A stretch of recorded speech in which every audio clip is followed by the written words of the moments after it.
I'm Ryan. I'm Nikki. We said we didn't need to introduce ourselves, but we're going to anyway. Yes, just in case you don't know who we are. We want to talk to you about the coronavirus. Yes, which we had. It sucked. When was your first symptom? March 26th-ish or so. Mine was the 27th. When we do tell people we had it, the first question is, where do you think you got it? You really don't know where you got it from. We have a pretty good idea that it was from our chiropractor's office. Ryan came with me that Monday, and then I went by myself Thursday. At this point in time, everybody had already been doing like their, spacing of the seating. If you go to a doctor's office, you stay in your vehicle. A lot of food places have already been shut down. This place didn't do that. Everybody sat next to each other. Nobody got up to clean chairs or disinfect once you got out of your chair. So we went back to get adjusted. The chiropractor, little paper thingies on the face cradle, he sprays it with whatever solution he has from the last person, and then he rips that paper off, and then takes that same paper and he dries the little face cradle. Like, all those germs the person before me left behind are now just smeared on this face cradle. And I thought, like, that was a little sketchy, but I stuck my face in it anyways.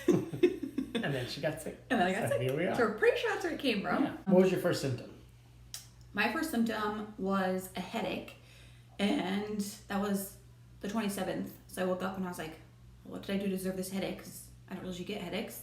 Then that night was like severe body aches. I could not move at all. Nothing helped me. Heating pads, I did a muscle relaxer, didn't help. Didn't even register that I could have been sick with the virus.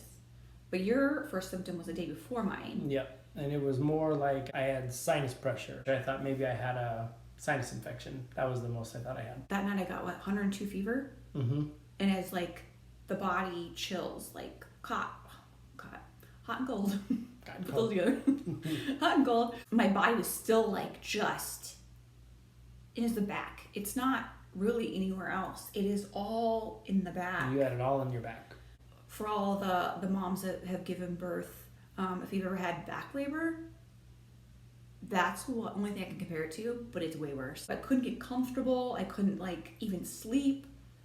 Then I had the muscle pain around my eyes, so I would just lay there with my eyes closed because I couldn't even keep my eyes open, and my back was killing me. I also had the burning in the sinuses, but it's right here. I sounded sick, but I could breathe fine. I didn't have any congestion. No. My nose was running clear. It just ran like a faucet. My throat wasn't sore, here, normal sore throat, but felt raw right here. And my cough was all my chest. We call the on-call nurses a couple times for me. Mm-hmm. And they're like, oh, don't go to the ER, just do doctor on demand or go to urgent care. I'm like, this is when all the virtual appointments started, so they were trying to, rightly so, limit how you were going in. Yeah. So I went to urgent care. Yeah, you went to urgent care that Tuesday. Okay, I don't remember. My days are really blurred together. Whole month blurred. So, and they tested me for the flu and the strep, came back negative, but I knew I was not okay at all. Your fever was pretty under control after 2 days. Yeah. At this point, they told us that, the testing was limited. They didn't have a lot of tests, so I didn't want to take away from somebody that was more in need of the testing than I did. I knew I had it. My doctor knew I had it. So I opted out of doing the actual COVID-19 testing. Since then, I have been tested for the antibody because that testing is more available than the actual COVID test. I came back positive, so I did 100% have the virus. I did the throat swab. It took 5 to 7 days to get it back. I found out Wednesday of the following week that I did test positive. And that's when our county health department started calling me every day just to make sure I was okay. And they just wanted to see kind of where I was at, how I was progressing, if I wasn't getting better or worse or anything like that. During this quarantine, he was giving himself breathing treatments to help clear himself up with the coughing and stuff. I got 2 cough medicines, and then I ended up getting 2 rounds of steroids total. And then I lost 6 pounds. I lost my smell, and taste. I still don't have that back. And apparently you can go 6 months to a year before you get it back. I can't smell any poopy diapers. Or farts. or farts. He's just waiting for me to walk into one to smell it. Yeah. She's already done it. I can't smell our kids' poop diapers. Yeah. And I haven't been able to I don't for think 5 years. anybody in this house can smell them. I just be the one to find them and I can't even smell them. I'm like, you guys are liars. Yeah. He pooped himself. So the one thing that we did not have is the shortness of breath. That is the only thing that we did not get in our house. He made us all masks. He's pretty handy. But he stayed downstairs and he slept on the couch with his mask on and everything. Mm-hmm. And then our 10-year-old daughter, I've trained her well. She took care of, helped him take care of the babies and him, and he made us dinner. Yep. He had to work through this. And that's another thing we talk about. The exhaustion this does to you. Yes. Unbelievable. By the time work, hanging out with the kids, keeping them under control, feeding the other 2 that were quarantined in their rooms. And then this is when all the school stuff started. So working on trying to get that with all the kids. By the time everybody was asleep at 9 p.m. is everything I could do to just climb onto the couch and fall asleep. They kind of treat you like you have an STD. We don't. You can touch us. Because that's everybody, like, you say it and they're like, they back up. Like, we're going to give them something.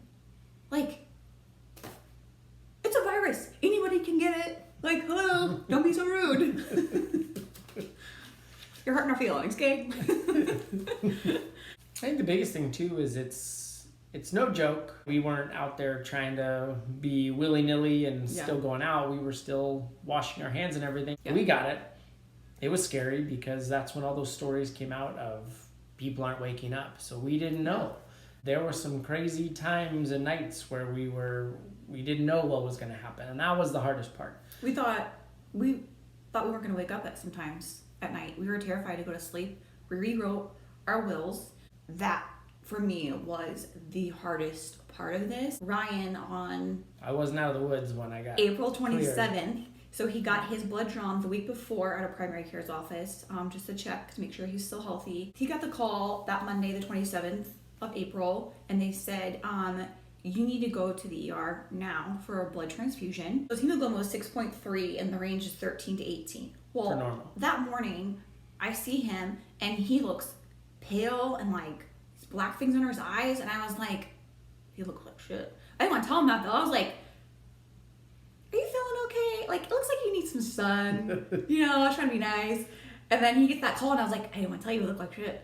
So he went to the ER. They ended up admitting him. They gave him 2 blood transfusions and an iron infusion. Then he came back the next day and he looked like he'd been on vacation. Like, he had all this color back to his face. Hercules. He had all this energy.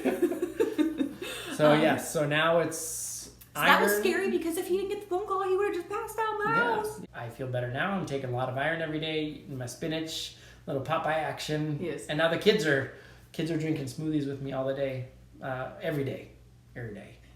I had already had probably a compromised immune system because at our wedding last year, the day after our wedding, my heart stopped in our hotel room and this man saved my life. Good job. But then my liver levels were down and my white blood cell count has been cut in half. So it wasn't even a thought when this whole virus thing came out that I have these heart problems and a liver problem and my white blood cells are down. So I've had my blood tested 5 times now since I've had this virus. And I'm miraculously healed. I am healthier than I was before I got the virus. Although I did break my foot in 2 places for no reason. Yeah. They say it could be stress. Yeah. I still kind of know. We're here to say, just because you can't see this virus does not mean you can't get it. We are more than thankful that we are here. We had, people drop us off toilet paper. I used to do inventory for a living for several years, and so I keep our pantry very stocked, so we were good on the food end. The other thing is, wear your mask and don't touch it. Keep your mask on your face, because the more you touch it, the more likely you are to pick up germs and spread germs. So if you have it on, leave it on, or just don't wear it, don't touch your face, and stay home if you're sick. Be safe. Please. Yes, be safe. We're sticking right out.